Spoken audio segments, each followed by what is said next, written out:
Bonsoir à tous et bienvenue dans Smart Bourse. Smart Bourse, votre rendez-vous bourse 2 fois par jour en direct sur Bismart à midi et demi. Tout d'abord, une demi-heure pour faire le point sur la tendance des marchés à la mi-journée, mais aussi sur les actualités des marchés avant la grande édition du soir. Cette fois-ci, 1 heure pour décrypter les tendances, les enjeux et évidemment les actualités de marché dans Smart Bourse. Et au sommaire de cette édition, nous parlerons évidemment de l'inflation alors que celle-ci ressort en progression en zone euro au mois de juin à 8,6% après 8,1% au mois de mai.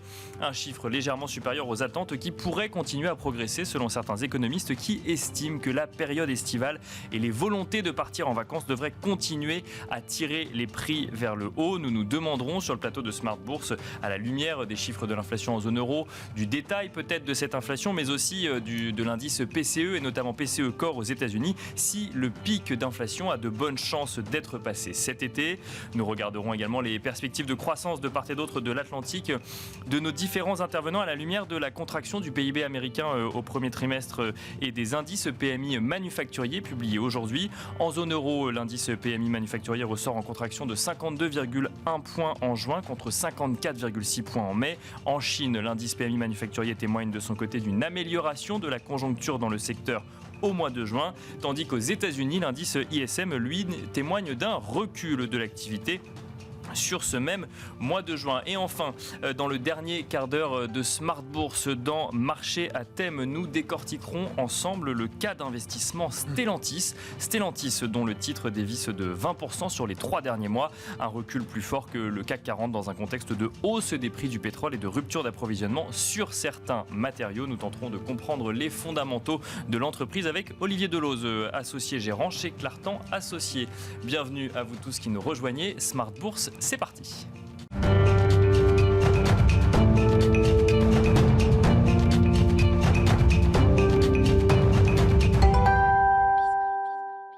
Et nous commençons comme d'habitude avec Tendance mon ami, le résumé complet de l'actualité boursière du jour proposé par Pauline Gratel. La Bourse de Paris hésite en cette première séance du troisième trimestre alors que l'inflation en zone euro a atteint un nouveau record avec une hausse de 8,6% sur un an en juin après 8,1% en mai selon Eurostat. L'inflation en zone euro se rapproche donc encore un peu plus de la barre des 10%, un chiffre déjà dépassé dans 9 pays de la zone euro, augmentant un peu plus un risque de récession sur le sol européen. De plus, la saison des résultats du deuxième trimestre approche, avec le risque que les entreprises soient contraintes de baisser leurs prévisions à cause du ralentissement de la consommation et de la hausse des coûts de production. La Bourse de Paris reste donc volatile après avoir clôturé hier le troisième pire premier semestre de toute son histoire. De leur côté, les marchés actions américains semblent partis pour creuser leurs pertes. Les investisseurs doutent de la capacité de l'économie à résister à l'inflation et de la réponse agressive des banques centrales pour la contrer. Un mot aussi sur le marché obligataire qui se détend. Le rendement de l'emprunt américain à 10 ans est passé sous le seuil des 3% après avoir touché 3,5% à la mi-juin. Les investisseurs ont d'ailleurs toujours en tête les propos de Jérôme Powell qui a déclaré ce mercredi que le risque d'affaiblir l'économie en relevant les taux d'intérêt est moins important que de restaurer la stabilité des prix. Du côté des indicateurs à suivre, ce vendredi, les PMI ont confirmé le ralentissement du secteur manufacturier en juin. En Europe, 52,1 points contre 51 précédemment. Le PMI américain pour ce même secteur est ressorti à 52,7 pour le mois de juin, à comparer à un consensus de 52,4 et à une lecture antérieure de 52,4 également. L'indice ISM manufacturier américain du mois de juin 2022 est ressorti à 53, contre un consensus de marché de 55 et un niveau de 56,1% un mois avant. Du côté des valeurs à suivre en cette fin de semaine, Sodexo progresse aujourd'hui. Le groupe de restauration collective a fait état d'une croissance de plus de 18% au troisième trimestre de son exercice 2021-2022. EDF est en forte hausse également ce vendredi, mais FDJ accuse l'une des plus fortes baisses des valeurs majeures de la Bourse de Paris ce vendredi en réaction à un conseil de vente des analystes de Citigroup. Voilà donc Tendance mon ami, le résumé complet de l'actualité boursière du jour proposé par Pauline Gratel.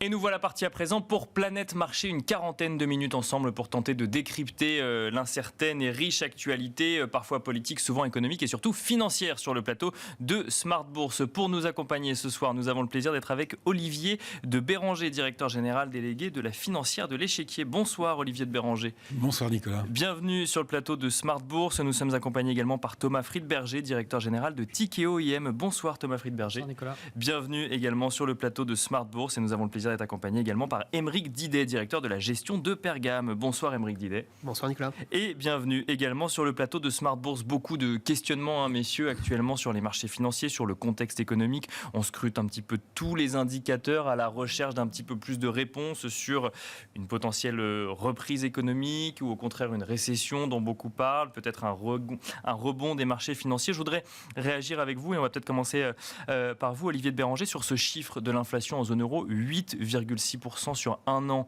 en juin. Donc un chiffre qui montre que l'inflation n'a pas fini de progresser en zone euro. Pour autant, quand on regarde dans le détail, on sent quand même que si on enlève l'alimentation, l'énergie, voire même le tabac, on est sur une inflation qui n'augmente pas tant que ça. Comment est-ce qu'on comprend ce chiffre aujourd'hui ? Oui, en effet, si on enlève tout ce qui monte, on est plutôt autour de 3,7, 3,8 en zone euro. Donc on voit bien que la pression sur les chiffres de l'inflation, elle vient essentiellement du conflit en Ukraine pour le moment. C'est-à-dire que l'état des marchés de l'énergie et de l'alimentation était déjà tendu avant cette guerre. Et cette guerre au contact de l'Europe, à quelques kilomètres de nos frontières, n'a fait qu'amplifier un mouvement qui existait déjà. Ce qui fait d'ailleurs qu'on est un petit peu sur deux dynamiques légèrement différentes. On a l'impression qu'aux États-Unis, on est plus ou moins sur un plateau. Il est difficile de s'engager, mais on a une impression... Alors avant on parlait de pic, maintenant on parle de plateau. On parle de plateau. En tout cas, on n'est pas en train de réaccélérer, on n'est pas en train de baisser non plus, mais on n'est pas en train d'accélérer. En Europe, on est toujours dans cette phase d'accélération et de prise en compte de la hausse des prix de l'alimentation et de l'énergie. Sur un an glissant, on dépasse les 40% de hausse en zone euro sur les prix de l'énergie. Donc forcément... des conséquences pour l'économie réelle importantes. Mais alors justement, parce que on commande quand même assez souvent dans cette émission la réaction des banques centrales par rapport justement à cette inflation qu'il faut faire baisser absolument. Donc quand on voit un chiffre d'inflation de 8,6%, on se dit effectivement ça atteint des niveaux tels qu'il faut agir dessus. Quand on enlève l'inflation qui proviendrait de facteurs exogènes, alors la question c'est de savoir est-ce que ça va du coup s'auto-alimenter, mais qui proviendrait de facteurs exogènes, on tombe à 3,7%. C'est toujours beaucoup plus que l'objectif de 2% de la BCE, mais pour autant, est-ce que c'est si inquiétant que ça actuellement sur l'inflation sous-jacente, j'ai envie de dire ? Alors, inquiétant, c'est peut-être un peu tôt pour le dire, mais en tout cas, ce qui est sûr, c'est que c'est ridicule d'avoir des taux négatifs sur le taux de dépôt de la Banque Centrale Européenne. Donc, il n'y a aucun doute que ces taux qui sont négatifs finiront l'année positifs. À quel niveau ils finiront positifs ? Ça dépendra de la continuité des chiffres d'inflation et ça dépendra aussi des anticipations de marché sur le ralentissement, l'ampleur du ralentissement, voire la récession qui pointe son nez pour la fin de l'année ou le début de l'année prochaine. Donc en tout cas, la priorité des banques centrales, en tout cas de la Banque Centrale Européenne, c'est bien de revenir à une politique de taux plus normée et je rappelle que l'assouplissement monétaire en Europe, il a commencé aujourd'hui. On a simplement arrêté hier les achats marginaux bien sûr. On en parle depuis plusieurs semaines. On est au jour 1 de l'arrêt de l'assouplissement quantitatif. Donc c'est quand même devant nous et c'est difficile de prévoir comment les marchés ou les intervenants économiques vont réagir. Un pic d'inflation après l'été, ou passé après l'été en zone euro, c'est quelque chose de plausible selon vous? Ça fait partie de vos scénarios économiques? S'il n'y a pas d'accélération, soit de la guerre en Ukraine, soit d'autres facteurs, notamment en Chine, s'il n'y a pas vous savez qu'il y a des mouvements sociaux dans les ports en Californie qui commencent à voir le jour. On parle quand même de ports qui reçoivent la moitié des importations américaines. Donc s'il y a des grèves des dockers, ça va être embêtant. Mais encore plus de rupture ou en tout cas le ralentissement d'approvisionnement. Normalement, les simples effets de base devraient commencer à nous faire ralentir en Europe à partir de septembre ou octobre. Thomas Friedberger, j'ai envie de vous poser, de continuer avec vous sur l'inflation. Christine Lagarde a expliqué à Sintra lors du forum annuel de la BCE que de toute façon il ne fallait pas s'attendre à des niveaux d'inflation comme ceux que l'on avait connus avant Covid. Alors là effectivement on parle de 8,6%, on enlève comme dirait Olivier de Béranger tout ce qui monte et on tombe plutôt à 3,7%, ce qui reste plus élevé que le mandat de la BCE BCE. Est-ce qu'il faut s'attendre à avoir un environnement d'inflation durable en Europe, en zone euro ? Déjà, je pense qu'il faut rester humble vis-à-vis de ça, parce que pas grand monde l'a vu venir, cette inflation. Et donc, aujourd'hui, faire des grands plans sur la comète, c'est un peu probablement présomptueux, puisque personne n'était probablement actif, ou pas grand monde, sur les marchés la dernière fois qu'il y a eu ça, et que ça a pris beaucoup de temps à Paul Volcker pour la juguler, avec des taux qui ont fini autour de 15%. Donc là, on n'ira probablement pas sur ces niveaux-là, mais je pense qu'il faut quand même être relativement humble avec... en gardant en tête qu'on est tous inconsciemment en train de plaquer des raisonnements qui ont été les nôtres pendant 30 ans dès qu'il y a une récession, les taux rebaissent, le quantitative easing arrive et sauve tout le monde. Sauf ce qui risque d'être un peu plus compliqué là, effectivement, puisque la récession serait justement créée par une remontée des taux. Ouais.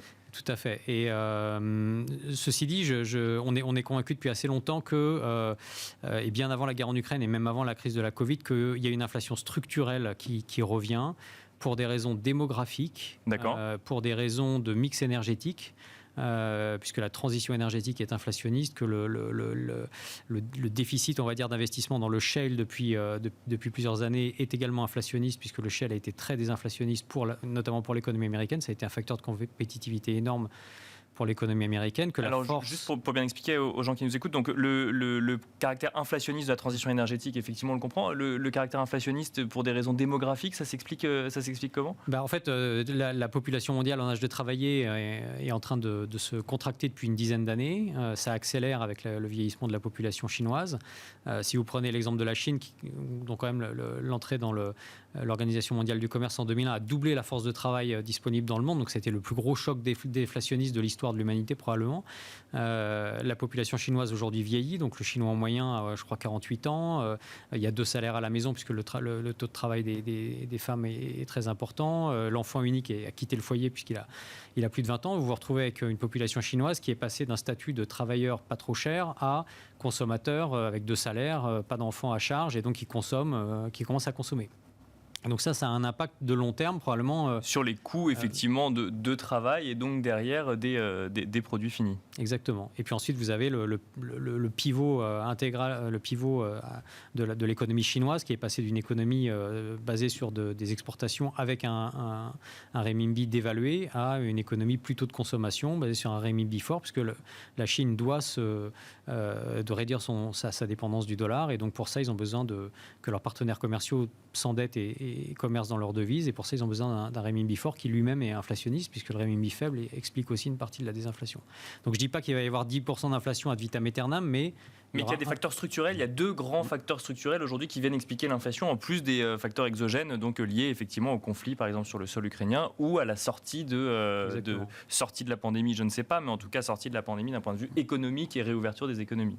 Plus cette phénomène de démondialisation qui aujourd'hui est probablement un fait. Avant on parlait d'inflexion dans la mondialisation, on ne savait pas trop. Maintenant on parle clairement de démondialisation, qui est lui-même aussi inflationniste, parce que la création de résilience en relocalisant de la production, ça fait augmenter les coûts, donc c'est aussi inflationniste. On va en parler, parce qu'effectivement, Jérôme Powell s'est exprimé sur le sujet en expliquant que c'est un monde plus morcelé, avec j'ai envie de dire des camps, même si ce n'est pas le terme que lui a utilisé, géopolitique ou économique de plusieurs côtés, viendrait peser sur la croissance et la productivité. Mais peut-être juste avant, Aymeric Didet, peut-être un mot évidemment sur cette situation d'inflation, que ce soit en zone euro ou aux États-Unis également, où on a l'impression qu'aux États-Unis, alors Olivier de Béranger l'a très bien dit, c'est-à-dire qu'on attend en fait de passer un pic. On parle de pic. Quand on parle de pic, on parle d'une phase ascendante et d'une phase descendante. Et en fait, on se rend compte que ce pic va plus ressembler à un plateau, ou en tout cas, c'est plus ce qu'on attend aujourd'hui. En tout cas, elle ne va pas redescendre tout de suite, très vite. C'est ça qui semble quand même se dessiner. Et c'est ça qui a surpris un tout petit peu la Fed lors de ses précédentes communications, où elle nous avait un peu annoncé il y a 2 mois qu'on avait sûrement vu le pic au mois de mars. Or, en fait, on s'aperçoit que pas du tout. L'inflation est là, elle reste à un niveau élevé, et pour le moment, on n'a pas de signe avant-coureur des premiers effets des hausses de taux. Et c'est pour ça qu'on a eu déjà des membres de la Fed qui disent qu'il va quand même falloir en mesurer les effets assez rapidement, parce que on ne va pas pouvoir non plus monter les taux aussi rapidement que ce qu'ils pensaient au départ, et les effets ne sont pas aussi rapides non plus que ceux attendus. Donc, ça veut dire que si jamais on ne voit pas d'effet, on pourrait s'attendre à une réduction potentiellement des hausses de taux ? En tout cas, il y a un point, ils savent où ils veulent aller. Ils connaissent les objectifs qui sont, à voir si jamais il y a une récession la plus faible possible, Bien sûr. et remonter les taux pour juguler l'inflation et empêcher cette inflation de continuer à accélérer. Donc ça, ils savent exactement où ils veulent aller. Par contre, ce qu'on est en train de voir, c'est que la ligne droite qui était tracée, ils vont être obligés de naviguer un petit peu tout autour, d'adapter le discours pour quelque part s'adapter à l'environnement actuel sur lequel ils ont affaire à des pressions de tous bords. Des pressions sur les prix de l'énergie, qui sont par nature inflationnistes très forts, des problèmes de risque de récession très forts, avec des problèmes sociaux qui peuvent être très importants, parce que quand on parle de hausse de prix de l'énergie, de hausse de prix des matières premières, des hausses de l'alimentaire, si vous avez des problèmes dans votre croissance économique, vous avez tout de suite des conflits sociaux qui peuvent naître et qui peuvent Bien arriver sûr. très Oui, vite. la récession n'est pas qu'un concept économique, ça a une application application réelle réelle sur la vie des gens. Oui, bien sûr. Exactement. Et donc ça, ce sont des risques qui sont extrêmement importants et qui sont pas, c'est pas un fantasme. C'est une réalité qui peut arriver. On a eu les histoires au Capitole. On se souvient en histoire des effets de l'inflation. Rappelez-vous Tiananmen, c'est un problème d'inflation de prix alimentaires où on a une hausse du prix où les personnes ne peuvent plus se nourrir. Et dans ce cas-là, vous êtes prêt à aller faire la guerre. Donc contre votre État, contre le gouvernement. Donc les problèmes d'inflation, c'est extrêmement important, extrêmement préoccupant, et c'est pour ça que c'est au centre et au cœur des débats aujourd'hui de la part des banquiers centraux, et qu'ils doivent gérer ça au plus proche. Mais alors, c'est pour ça que les décisions de politique monétaire, aujourd'hui, ils les regardent, il y a un cap, mais ils sont obligés d'y aller vraiment de façon très précise et de l'ajuster si nécessaire. Mais alors évidemment il y a des débats au sein de la Fed, mais ça veut dire que, parce que globalement on a l'impression là que le combat numéro 1 c'est l'inflation, quoi qu'il en coûte il faut faire baisser cette inflation, et j'ai envie de dire le moyen prioritaire, c'est cette hausse de taux. Si on ne voit pas d'effet en fait des hausses de taux de la Fed, on pourrait avoir une remise en cause finalement de la stratégie. On pourrait en tout cas devoir l'adapter. Ça, c'est quelque chose d'important. Et on le voit avec ce que fait actuellement la Banque Centrale Européenne. C'est assez intéressant de voir que la Banque Centrale Européenne commence à prévoir des plans. Elle a été évidemment en retard de tout, toujours et encore. Mais enfin, elle commence à agir et elle prévoit d'agir. Mais à côté, elle prévoit aussi de mettre en place des mécanismes d'urgence si nécessaire. Et ça, c'est intéressant. Ça veut dire qu'elle va être capable d'intervenir rapidement si nécessaire, si jamais il y a des écartements de spread de crédit trop forts sur les États, sur la dette d'État en tout cas. Bien et sûr. donc là, c'est aujourd'hui prévoir un plan B. Et ça, c'est extrêmement important. Et ça, pour une fois, je pense que la Banque Centrale Européenne fait bien de commencer à prévoir d'autres choses. La Fed, elle est pragmatique. Si jamais demain, ils doivent créer un plan de secours, un plan d'urgence, ils le feront, ils savent le faire très très vite. La Banque Centrale est plus structurée, dans une Europe qui est moins organisée, donc il faut qu'ils le prévoient un peu en avance, mais elle le fait, et ça, c'est une bonne chose aussi. Alors, j'aimerais revenir avec vous, Thomas Friedberger, sur sur ce nouveau monde, peut-être qu'on est en train de voir, ou en tout cas sur cette remise en cause de la mondialisation dont on a déjà entendu parler au niveau politique au moment des premiers confinements en lien avec la pandémie de Covid-19. Et puis là, effectivement, on commence à se poser la question de voir si, avec le monde tel qu'il est aujourd'hui, des enjeux géopolitiques, justement, on serait pas vers un mouvement de long terme de rapatriement d'un certain nombre d'activités, à tel point que Jérôme Powell, du coup, avait cette phrase dont on parlait tout à l'heure, sur cette division du monde entre différentes zones géopolitiques ou économiques. C'est quelque chose que vous prenez en compte aujourd'hui? C'est une vraie tendance que vous anticipez ou que vous identifiez? Oui, c'est une vraie tendance qu'on anticipe. Aujourd'hui, mondialisation rime plus avec vulnérabilité qu'autre chose. On parle tous les jours avec des entreprises de notre portefeuille ou avec des entreprises avec lesquelles on est en contact qui ont des problèmes d'approvisionnement avec des chaînes d'approvisionnement mondialisées qui les empêchent de recevoir les produits qu'ils doivent vendre, souvent des produits sur lesquels ils font pas mal de marge d'ailleurs, avec des coûts qui augmentent aussi en conséquence. Donc il y a l'aspect coût, mais il y a aussi l'aspect revenu. Mmh. Ces tensions, évidemment, suite à la crise russo-ukrainienne et cette, je dirais, accélération dans la démondialisation, cette militarisation du dollar aussi qui fait qu'il y a beaucoup de réflexions. Alors nous, on voit ça avec un biais très occidental, mais dans les pays qui sont potentiellement ou seraient potentiellement un jour en conflit avec les États-Unis, il y a probablement cette réflexion que le gel des actifs, les sanctions, l'exclusion des systèmes de paiement... C'est possible possible, ça a été fait une fois, donc ça peut faire peur à d'autres pays, effectivement. Exactement, donc ça devrait pousser à la création d'autres blocs monétaires qui vont avoir un coût pour les entreprises, parce que le coût de s'adapter à deux types de normes, deux types de standards, de devises, et puis des revenus aussi, parce que le jour où vous faites trop de business avec un bloc, eh bien l'autre se fermera, le marché se fermera. Donc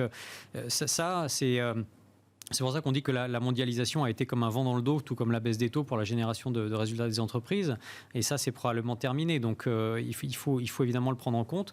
Et ceci dit, je pense que espérer le retour du rouleau compresseur des quantitative easing à court terme, juste parce qu'il y a un ralentissement économique, c'est pas réaliste.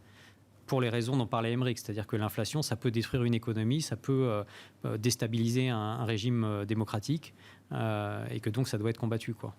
Olivier de Béranger, justement, sur cette perspective d'épisode récessif. Alors, c'est vrai que quand on regarde un peu les statistiques qu'on a pu voir, ne serait-ce que cette semaine, que ce soit le climat des affaires, alors qui a été calculé par la Fed de Dallas ou de Richmond, ou les indicateurs de sentiment des consommateurs du Conference Board, sans parler des PMI manufacturiers ou ISM manufacturiers aux États-Unis qui traduisent un ralentissement d'activité.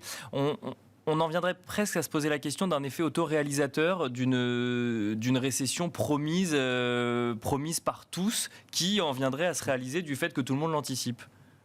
Oui, c'est pas faux. D'ailleurs, c'est la même chose pour l'inflation. Ce qui compte, c'est plus les attentes d'inflation que le chiffre d'inflation lui-même pour le comportement des différents agents économiques. Mais c'est vrai que pour la récession, c'est quelque chose qui est en train de devenir dans le vocabulaire quotidien des marchés.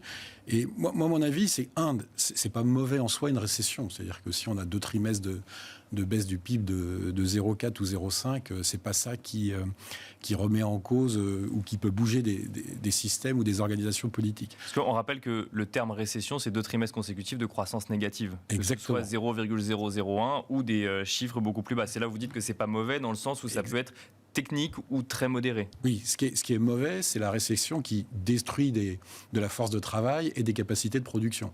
C'est la dépression quand c'est poussé à son extrême. Ça, c'est mauvais, mais dans la situation actuelle, on voit, vous aviez tout à l'heure le détail des chiffres de l'ISM. Si vous avez bien regardé les chiffres de l'ISM, le chiffre des nouvelles commandes passe sous le niveau des 50. C'est la première fois depuis 2 ans. Ça indique quelque chose au moment où vous avez des stocks qui sont assez élevés. La composante stock de l'ISM est assez haute. Donc je rejoins un peu ce que disait Thomas. On était dans un monde depuis, on va dire, la chute du mur de Berlin et l'entrée de la Chine dans l'OMC, dans lequel ce qui comptait pour les entreprises, c'était l'optimisation. Il fallait tout optimiser. Et là, on est en train de rentrer dans un monde où il faut plus sécuriser. C'est-à-dire qu'il faut avoir plusieurs chaînes d'approvisionnement, il faut plutôt s'approvisionner dans des blocs amis plutôt que des blocs ennemis. On l'a vu même quand on rentre dans le détail micro, on le voit, dans les constructeurs automobiles, ceux qui s'en sont bien sortis, comme Tesla par exemple, c'est ceux qui pouvaient avoir plusieurs fournisseurs de puces pour un même modèle. On a vu que Stellantis, parfois était obligé de revenir au cadran à aiguille parce que la bonne puce n'était pas disponible. Donc, cette optimisation, tout ce système du just-in-time, ce zéro stock, il a été quelque part remis en cause. Donc, on a restocké. Ce que nous dit l'ISM manufacturier, c'est qu'on est sur une gestion plus prudente finalement qu'un flux continu de commandes entre différentes entreprises ou entre fournisseurs et clients. En tout cas, c'est ce qui est en train de se passer aux États-Unis. Et rappelez-vous qu'il y a encore quelques semaines, tout le monde s'inquiétait des productions de puces. C'était ce matin ou hier soir, je me souviens plus, Micron, producteur de puces, vous dit que la demande va baisser de 5% sur les mémoires flash en fin d'année et peut-être 10% sur les CPU d'ordinateurs portables. C'est une baisse de la demande. En même temps, c'est ce qui a été le plus commandé depuis 2 ans de manière massive. C'est normal qu'il y ait que ça se calme un petit peu sur post-équipement en lien avec les confinements. Bien sûr, mais ça veut dire que du coup, il va y avoir un ralentissement économique, il va y avoir un ralentissement des investissements, des capex et autres, et que ça, peut-être, ça peut aller jusqu'à la récession, notamment aux États-Unis. Aymeric Didet, sur ce scénario récessif, alors on en a un petit peu parlé, mais c'est quelque chose que vous intégrez du coup dans vos scénarios de marché actuellement ? En tout cas, c'est un scénario qu'on n'élude pas. C'est une possibilité parce qu'on s'en rapproche. On voit les taux qui commencent à rebaisser également, donc ils commencent à nous croire un petit peu aussi à ce scénario-là. Donc on ne peut pas l'éluder. Ça, c'est très clair. Maintenant, comme on le disait, une récession, c'est pas si grave que ça si elle est faible, si on n'a qu'un trimestre. Il faut voir comment va être l'emploi, si l'emploi va tenir. Ça, c'est très, très important. Voir si finalement on repart tout de suite en croissance derrière, ça aussi, parce qu'évidemment, si on part sur plusieurs trimestres de suite et continue une récession, là, ça va être beaucoup plus compliqué, notamment pour l'investisseur et l'investisseur en action particulièrement. Donc aujourd'hui, ça nous incite pour le moment à quelques décisions qui sont déjà de rester prudent et de ne pas encore se dire, voilà, le marché ont perdu entre 20 et 30% sur 6 mois, voire sur 10 mois. C'est pas encore des cours qui justifient de redéployer massivement du capital. On n'est pas encore forcément sur les points bas du marché, ou en tout cas on n'a pas les indicateurs qui permettraient de le dire. Exactement, on n'a pas encore les indicateurs qui nous disent c'est le moment, là maintenant on price le pire, le scénario du pire, et on peut recommencer à déployer du capital, en tout cas sur les marchés actions. Sur les marchés de taux, on commence à voir quand même un tout petit peu un scénario différent, et souvent ça commence par le marché de taux. C'est presque, si on veut chercher un peu des éléments rassurants, on trouve que les spreads, notamment dans le haut rendement et le haut rendement américain, commencent à être élevés. Bien sûr, là, pour le coup, on commence à se dire, voilà, le portage d'obligataires commence à être rémunéré. Parce qu'on voit tous ces chiffres d'inflation à 8%. C'est vrai que ça prend en compte beaucoup de composantes exceptionnelles qu'on a aujourd'hui, qui sont poussées à l'extrême, dues notamment au conflit entre l'Ukraine et la Russie. Mais si on regarde pragmatiquement aujourd'hui les niveaux de taux d'intérêt d'obligations d'entreprises américaines sur le haut rendement, on a plutôt tendance à se dire que là, on commence à pricer beaucoup de choses et qu'on peut peut-être commencer à remettre certaines lignes en portefeuille parce que le portage commence à être rémunérateur pour l'investisseur. Et souvent, les reprises se passent d'abord sur les marchés de taux et on commence d'abord par réinvestir sur les marchés de taux avant de réinvestir sur les marchés actions. C'est là où, si on veut chercher des petits points positifs, on peut en trouver un peu de ce côté-là. Donc, comme on essaie quand même d'en trouver... voilà. Effectivement, on a envie d'avoir un petit peu d'optimisme. Alors, je voulais parler des entreprises avant de parler effectivement des différentes façons d'aller chercher de la performance. Mais donc, on va commencer par effectivement ces façons pour aller chercher de la performance. Donc, il y a le high yield américain, par exemple. C'est un des moyens aujourd'hui d'aller chercher un peu de performance. Exactement. Ça fait partie des premières classes d'actifs sur lesquelles on va commencer à réinvestir.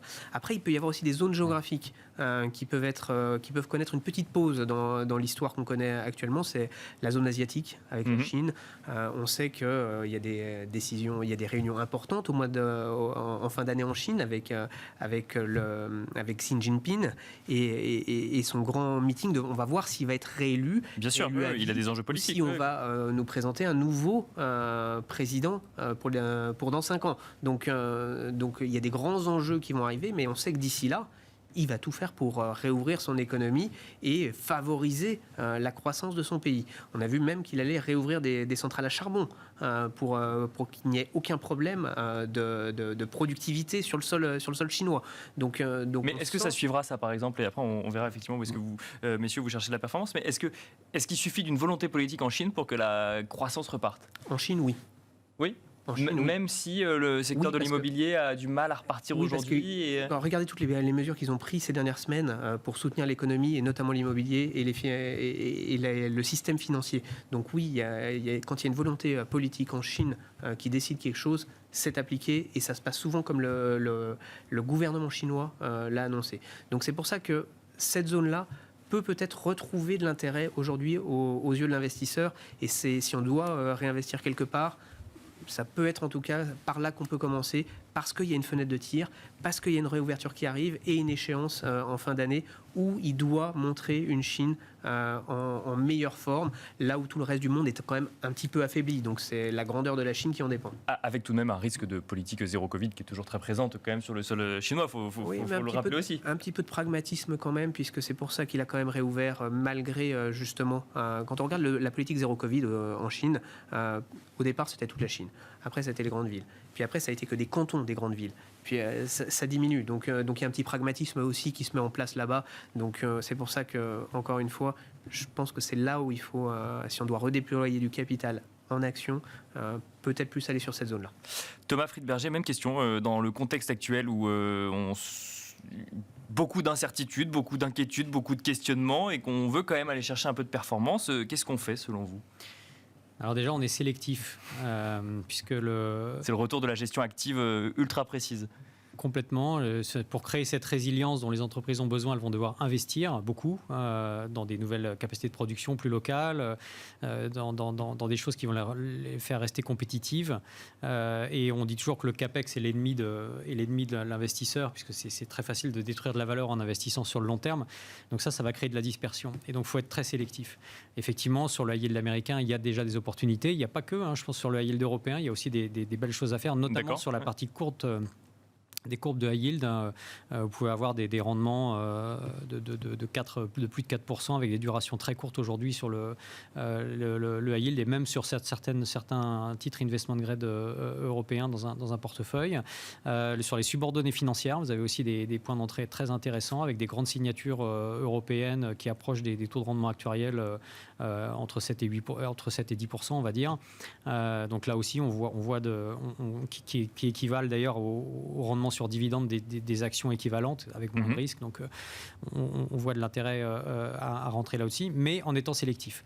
Et puis sur les classes d'actifs un peu moins liquides, enfin même illiquides de mon côté, dans l'écosystème d'entreprises de taille moyenne européen, vous avez quand même des méga tendances, que ce soit sur la cybersécurité, sur la transition énergétique, avec des entreprises. Alors, il n'y en a pas beaucoup de côté de ces entreprises-là parce qu'elles sont trop petites, mais qui ont des trajectoires de croissance encore très fortes et qui accélèrent, puisque toutes les entreprises vont devoir s'équiper dans ces domaines-là. Donc ça, c'est des tendances qui, selon vous, résistent déjà et devraient continuer à résister, même à un environnement économique un peu plus morose. Oui, probablement. Mais même donc sur les marchés liquides, encore une fois, effectivement, je suis d'accord que c'est plutôt le fixed income aujourd'hui, c'est plutôt les marchés obligataires d'obligations d'entreprise qui présentent de l'intérêt. Et en étant sélectif, on trouve des points d'entrée dès maintenant. Bon, Olivier de Béranger, si je comprends bien, on ne va pas sur les actions, quoi. Si on veut de la performance. Si, on peut. Mais alors, je suis assez d'accord sur le high yield européen. Pour donner quelques chiffres, la prime de risque du high yield européen à 5 ans, elle est d'environ de 600 points de base. Alors, 6%, ça veut dire quoi ? Ça veut dire que quand vous regardez les entreprises qui composent cet indice et qui, en moyenne, ont 600 points de base de prime de risque, ça veut dire que vous pensez que d'ici 5 ans, il y a 8% d'entre elles tous les ans qui vont faire défaut d'une manière ou d'une autre et que vous allez retrouver, on va dire, à peine 40 centimes de l'euro que vous leur avez prêté. Donc ça veut dire que d'ici 5 ans, vous pensez qu'il y a 40% des entreprises européennes notées BB ou BBB- qui vont faire défaut d'une manière ou d'une autre. Pour que ça arrive, d'abord, c'est jamais arrivé dans le passé. Et pour que ça arrive, il ne faut pas qu'il y ait une récession, il faut qu'il y ait une dépression pour que ça arrive. Donc, effectivement... Un petit questionnement d'ailleurs là-dessus, parce que c'est vrai qu'après les fermetures des économies, on s'attendait à une vague de défauts qu'on n'a jamais eue. Est-ce que ça, c'est un risque aujourd'hui toujours qu'on prend en compte, le fait qu'il ait été retardé ou... le mur du remboursement, j'ai l'impression que tous les 3 ans, il y a un mur de remboursement. Quand ce n'est pas le PGE, c'était les... Là, quand même, ce qui est intéressant dans ce qui s'est passé, c'est que les directeurs financiers des sociétés ont quand même été assez malins d'allonger très nettement la duration de leurs emprunts. C'est-à-dire qu'on parle du high yield. Avant la crise de 2008, un émetteur high yield, il émettait mais quasiment jamais au-delà de 5 ans. Il faisait du 3 ans, du 4 ans, du 5 ans. Maintenant, n'importe quel WB pendant la phase de taux bas a pu faire du 10 ans ou du 12 ans. Donc déjà, on a une structure financière des entreprises qui est de meilleure qualité que ce qu'elle était dans les derniers ralentissements. Donc c'est plutôt rassurant de ce point de vue-là. Et quand vous achetez, pour continuer sur mon high yield européen, bien sûr, oui. Quand vous achetez du high yield avec 600 points de base de prime, donc avec des taux autour de 7% pour du 4 ou du 5 ans, si vous passez juste l'été et qu'il ne se passe rien, vous avez gagné 1,5% quand même. Hein. Donc ça va vite, le carry, le portage dont parlait Émeric tout à l'heure. Donc ça, c'est la première chose. Et quand on tire le fil du high yield européen qui est intéressant, je vous parlais de la qualité de bilan, sur les marchés actions, ça va être un peu la même chose. La sélectivité dont parlait Thomas, moi je la ferais sur les entreprises qui peuvent enjamber le ralentissement 2022-2023, qui n'ont pas besoin de lever du cash avant 2024, qui n'ont pas besoin de renouveler des lignes de crédit avant 2024 ou 2025, et qui donc, comme d'habitude et comme il y en a toujours eu dans l'économie mondiale, quand il y a une récession, ceux qui sont mieux préparés d'un terme bilanciel passent le ralentissement cyclique d'une meilleure manière. Donc c'est un sujet de bilan ou un sujet d'activité ? Un peu des deux, parce que pour avoir un bon bilan, il faut aussi avoir une activité qui n'est pas trop cyclique. Mais ça veut dire quand même que vous pouvez trouver des beaux bilans dans des secteurs cycliques, dans des secteurs défensifs, dans des secteurs de croissance, que c'est moins le jeu qui, depuis 18 mois, était très entre la croissance et le value, les valeurs des côtés. Je pense qu'il est vraiment en train de se rééquilibrer vers des entreprises qui ont des bons bilans et qui, comme d'habitude, il y aura un ralentissement. Et comme d'habitude, ceux qui ont des bilans bien structurés passeront mieux ce ralentissement. Donc, on peut commencer à regarder ce type d'entreprise. Et alors justement, on va continuer avec vous, Thomas Friedberger. On attend les saisons de publication des résultats des entreprises cotées, donc sur des marchés actions notamment, celles dont on a assez peu parlé quand on a parlé de performance juste avant, avec des questionnements sur les attentes de profit d'un certain nombre d'entreprises, à tel point en fait qu'on en vient à se poser la question si des bonnes publications seraient des bonnes nouvelles ou des mauvaises nouvelles, parce que ça annoncerait finalement des mauvaises nouvelles encore pires à venir. Alors comment est-ce que vous vous préparez à cette saison des résultats, Thomas Friedberger ? On va observer ça avec intérêt, parce que ça va donner beaucoup d'informations sur beaucoup de choses, sur la demande, sur la manière dont les entreprises perçoivent l'inflation, sur les niveaux de capitaux propres adéquats pour passer cette période compliquée. Et donc on va, à mon avis, plutôt, les résultats du deuxième trimestre seront peut-être, probablement pas si mauvais que ça, mais ce qui va compter, c'est ce qu'on appelle la forward guidance, donc les indications données pour la fin de l'année. Si vous regardez au premier trimestre, il y a eu assez peu d'entreprises. Si vous prenez le S&P 500, je crois qu'il y en a eu 65 qui ont dit qui ont dégradé leurs anticipations de résultats pour la fin de l'année. Et sur ces 65, il n'y en a que 5 qui ont dit que ça viendrait des coûts et des revenus. D'accord. Il y en a 60 qui ont dit que ça viendrait que de leurs coûts. Donc c'est assez peu en fait. Donc elles s'attendent toutes à avoir suffisamment de demandes et suffisamment de commandes. Ça va être intéressant de voir comment ça évolue au deuxième trimestre. Mais ce qui est sûr, c'est que les anticipations de croissance des résultats pour l'année 2022, sur le consensus des analystes, est probablement encore trop optimiste, que ces analystes attendent probablement d'avoir ces perspectives des entreprises pour les dégrader, mais que ça veut dire qu'en fait, on est sur des multiples implicites qui sont plus élevés que ceux qui sont optiquement aujourd'hui affichés. Oui. Et donc, globalement, si on considère, en tout cas c'est notre opinion, les indices, ils sont encore trop chers. Ça n'empêche pas effectivement qu'il y a, dans certains secteurs, dans certaines géographies, des opportunités qui sont déjà présentes d'investissement avec des valeurs qui sont revenues. Nous, notre biais, c'est vraiment la qualité, ce qu'on appelle le value quality, c'est-à-dire acheter des entreprises de grande qualité à des multiples acceptables. Et il y a déjà des cas de figure qui se présentent aujourd'hui. Donc, c'est plutôt une bonne opportunité pour rentrer sur ces valeurs-là. Mais donc, si vous dites que les multiples sont encore trop chers à vos yeux, ça veut dire que, comme Aymeric Didet, vous n'identifiez pas les indicateurs qui permettraient de dire qu'on est arrivé sur des points bas aujourd'hui sur les marchés financiers, sur les marchés actions. De manière globale, c'est assez compliqué d'affirmer ça. Déjà parce que la baisse de 20%... Est-ce qu'on arrive à l'affirmer généralement les points bas, on les sait toujours après coup, normalement. On les sait toujours après coup. En 2009, je me rappelle qu'il y avait quand même un consensus assez clair en mars sur le fait qu'on n'était pas loin du plus bas. Mais c'est vrai que c'est assez compliqué à appréhender. Mais c'est vrai qu'on a baissé que de 20%. Quand vous regardez les grandes corrections de marché, c'est plutôt moins 30 en moyenne depuis la fin de la Deuxième Guerre mondiale. Et puis ensuite, vous avez encore ces résultats qui sont positifs pour 2022, alors qu'on commence à parler de probabilité de récession de plus en plus forte, pour 2023. Donc, même si on revenait en ligne avec 2021, qui était déjà une année record, ça serait déjà assez optimiste, je trouve.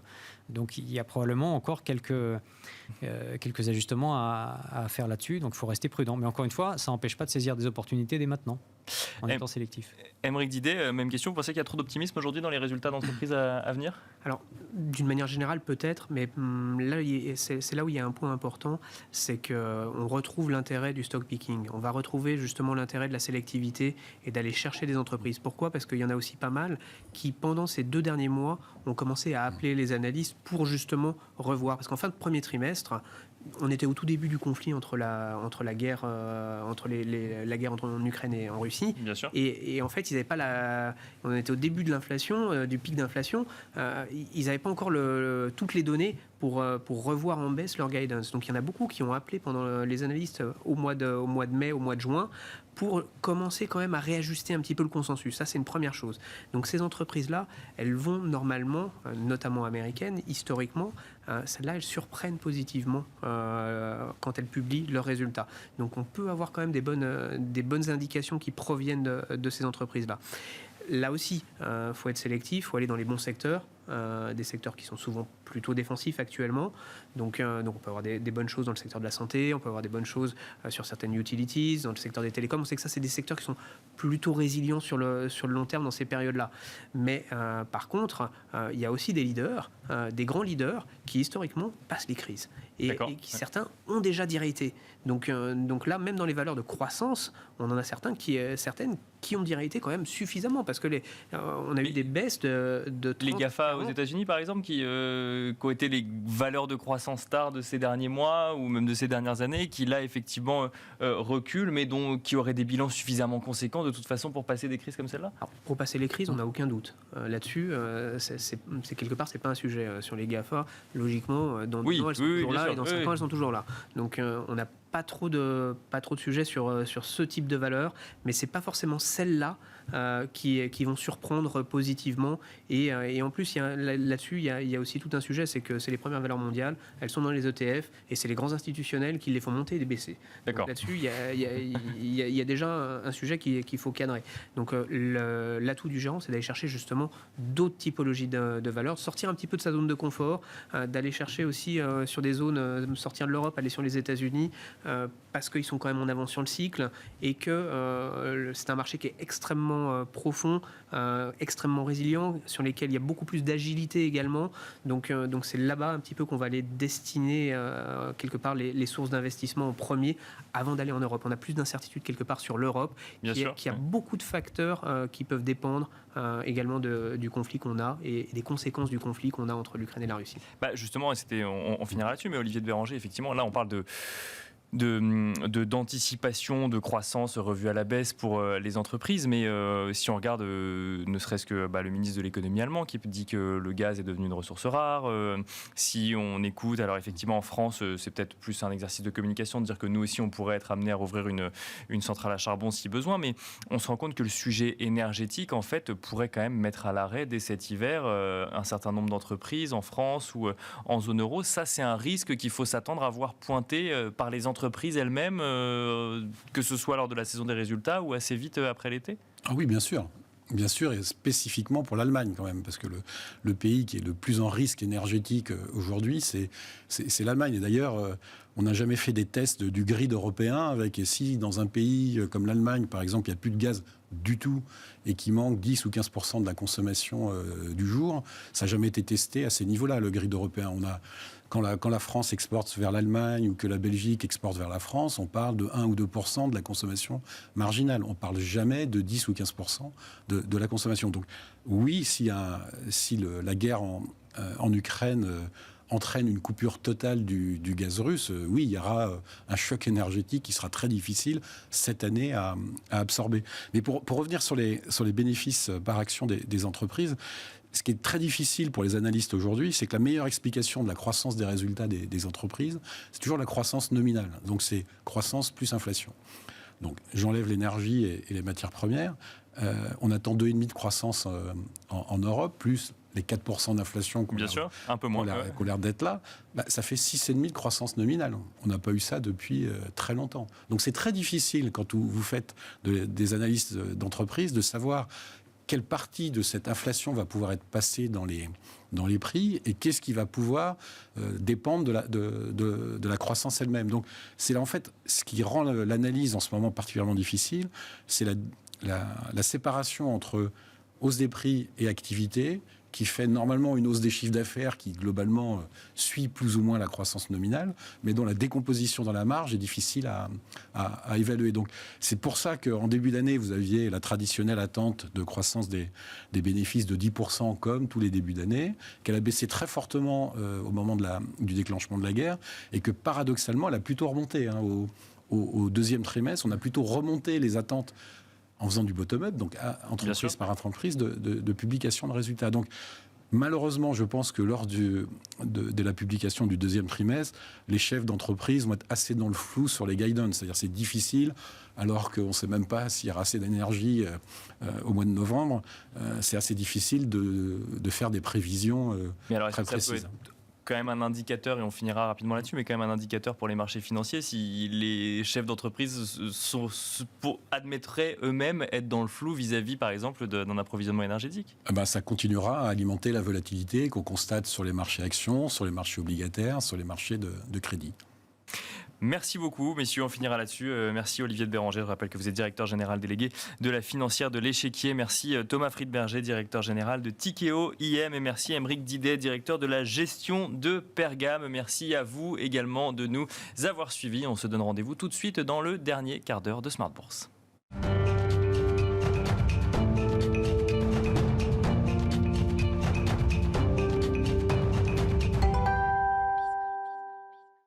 Et nous voilà repartis avec Marché à thème, le dernier quart d'heure thématique de Smart Bourse. Le principe de ce dernier quart d'heure thématique est simple. Nous décortiquons ensemble une thématique d'investissement avec un invité en plateau. Et en l'occurrence, aujourd'hui, nous nous intéressons au cas d'investissement Stellantis. Stellantis, dont le nom, rappelez-vous, existe depuis le 16 janvier 2021, suite à la fusion du groupe PSA et Fiat Chrysler. Nous en parlons avec Olivier Delose, associé et gérant chez Clartan Associés. Bonsoir Olivier Delose. Bonsoir Nicolas. Bienvenue sur le plateau de Smart Bourse. Bon, alors le cours de l'action Stellantis depuis le début de l'année a un petit peu de mal. Je regardais pendant que vous arriviez, effectivement, Stellantis qui perd 20% sur le dernier trimestre, sur le trimestre qui vient de s'écouler. On va parler du cours de bourse de Stellantis, mais avant, c'est intéressant toujours de revenir aux fondamentaux de l'entreprise et avant les fondamentaux de l'entreprise, en l'occurrence, vu qu'on parle d'une fusion, un petit peu sur l'histoire de ce groupe Stellantis qui est assez récent, même si les entreprises qui le composent sont plus anciennes. Stellantis, c'est un groupe qui est assez récent, depuis le 16 janvier 2021.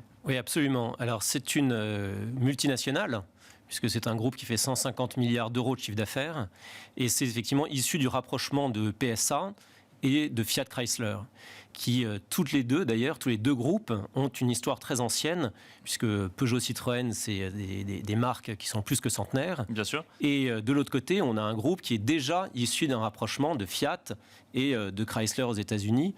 Et ce qui est intéressant, c'est de voir qu'en fait, c'est une vision commune de deux hommes, cette entité Stellantis, et qui a connu sa réalisation il y a un peu plus d'un an, mais qui était déjà en fait en germe depuis de nombreuses années. En fait, il faut voir quelles sont les positions concurrentielles de chacune de ces entreprises. Peugeot, c'est un groupe très, très européen et relativement Amérique latine également. Et Fiat Chrysler, c'est Europe et Amérique du Nord. Donc on voit la complémentarité sur deux très grands marchés qui pèsent beaucoup dans l'industrie automobile mondiale. Et ce qui est intéressant dans la stratégie qu'a mise en place Carlos Tavares, puisque c'est la vision de cet homme-là, bien sûr, c'est l'aboutissement à la tête de PSA, bien sûr, ouais. À la tête de PSA, c'est l'aboutissement en réalité aussi de la vision de Sergio Marchionne, qui était un emblématique patron d'industrie à la tête de Fiat au cours du début des années 2000 et qui a su opérer le rapprochement de Fiat et de Chrysler. Et ensuite, du coup, ils se sont regroupés sous une même bannière, donc Stellantis. Stellantis, c'est 14 marques aujourd'hui, c'est ça, si je ne dis pas de bêtises? Oui, exactement. C'est 14 marques, des marques qui sont iconiques, puisqu'on retrouve celles dont on a parlé tout à l'heure, mais également Jeep, Dodge, Ram aux États-Unis. Oui, donc des marques effectivement plus présentes sur le continent américain. Exactement, qu'on connaît moins ici, mais qui peuvent se développer. Et puis des marques plus premium qu'on connaît un peu moins, ou en tout cas qu'on a un peu oublié. Alfa Romeo, Lancia, Maserati. Et là, on voit effectivement tout ce qui peut aujourd'hui être mis en œuvre au sein du groupe, qui vise non pas un effet de volume, mais un effet de montée en gamme et de premiumisation de l'ensemble de la gamme. Ça veut dire quoi? Ça veut dire parce qu'effectivement, des mouvements de concentration dans le secteur automobile, on a l'impression que c'est un passage obligé. Il y a eu également Renault, Nissan, Mitsubishi ou autres. Ça veut dire qu'il faut se concentrer pour ensuite pouvoir adresser toutes les gammes de produits, c'est ça, au niveau mondial? Alors, ce qu'il faut, et c'était la vision de Sergio Marchionne, c'était d'abord d'avoir une taille critique. D'accord. Ouais. C'est-à-dire que taille. oui, c'est d'abord question de taille, puisque c'est des effets volumes qui sont très importants. Donc, il faut pouvoir amortir des investissements qui sont colossaux sur un certain nombre d'unités. Et donc, son chiffre magique, c'était de produire à peu près 6 millions d'unités. Aujourd'hui, le groupe, c'est 6,5 millions d'unités, en sachant que l'année dernière, ils n'ont pas pu vendre ou produire plus exactement 20% de leur capacité. Donc, ça veut dire qu'en fait, c'est plutôt un groupe qui peut produire entre 7 et 8 millions d'unités. Mais il y a deux stratégies. Soit vous faites du haut de gamme, voire du luxe, comme Ferrari, Mercedes, BM, Porsche. Soit vous avez une gamme qui permet de toucher l'ensemble du public. Donc, ce qui est assez intéressant, c'est que si vous regardez aujourd'hui Stellantis, vous avez des voitures qui commencent à quelques milliers d'euros et certaines qui finissent à quelques centaines de milliers d'euros. D'accord. Et il faut avoir effectivement une stratégie qui est très définie. Et Stellantis a choisi de se positionner sur les volumes, mais dans les volumes, de se concentrer sur la rentabilité. Et ça, c'est une grande nouveauté, et ça, c'est ce qu'a apporté Carlos Tavares, c'est de dire, finalement, ce qui compte, c'est pas le chiffre d'affaires que vous réalisez, c'est année après année de monter la marge du groupe. Et aujourd'hui, ce qui est absolument phénoménal dans la qualité d'exécution de ce qu'a fait Carlos Tavares, c'est que la marge d'exploitation de Stellantis, c'est 11% en marge d'exploitation. Il y a quelques années, PSA avait du mal à gagner de l'argent. Et 11%, c'est vraiment parmi les meilleurs acteurs de tout le marché mondial. Alors, on va se poser la question ensemble de savoir si ça se retrouve dans le cours de bourse et pourquoi ça ne se retrouve pas actuellement dans le cours de bourse. Mais juste avant, le secteur automobile fait quand même face à de nombreux défis. Le premier d'entre eux actuel est la hausse des cours du pétrole qui permet de créer de l'essence. Donc à partir du moment où on sait que se déplacer en voiture va coûter plus cher, on réfléchit peut-être à 2 fois avant d'acheter ou en tout cas de changer sa voiture. Premier défi. Deuxième défi, c'est celui de la transition énergétique et peut-être donc du coup sur le sujet automobile de passer à des voitures électriques. Est-ce que ça, du coup, dans le cas d'investissement Stellantis, c'est des choses que vous avez identifiées? Alors, je pense que la question conjoncturelle qui concerne le prix du pétrole, bon, ça peut jouer un peu, mais je ne pense pas que ce soit ça qui soit à l'origine, effectivement, d'une baisse assez forte du cours de bourse, puisqu'il ne faut pas oublier que depuis son plus haut récent, la valeur a perdu 40%. Donc c'est absolument majeur. Bien sûr. Ça signifie qu'aujourd'hui, on price une récession qui est sévère. Alors que l'enjeu aujourd'hui des constructeurs automobiles, c'est pas d'avoir une demande qui baisse, c'est de répondre à cette demande. C'est-à-dire les carnets de commandes, c'est plusieurs mois. Bien sûr, oui. À cause des pénuries de composants notamment. Je pense que l'enjeu le plus important, en fait, il y en a 2 pour l'industrie automobile. Il y a effectivement l'électrification, qui est un enjeu majeur et qui va nécessiter des investissements très importants. Pour le groupe Stellantis, c'est 30 milliards d'euros d'ici 2030.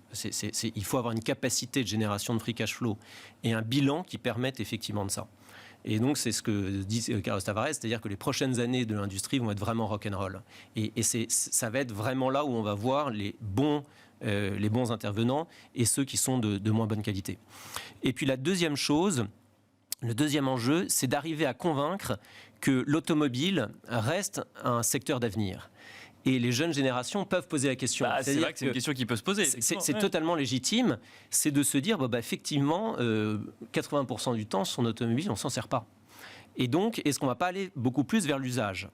Et c'est effectivement là où s'engouffre Stellantis, c'est de se dire, non seulement on va faire des bonnes voitures, mais en fait, on va accompagner cette offre de beaucoup de services. Et donc, les bons intervenants du secteur automobile vont être des acteurs qui vont être de plus en plus des acteurs de services et de digitalisation.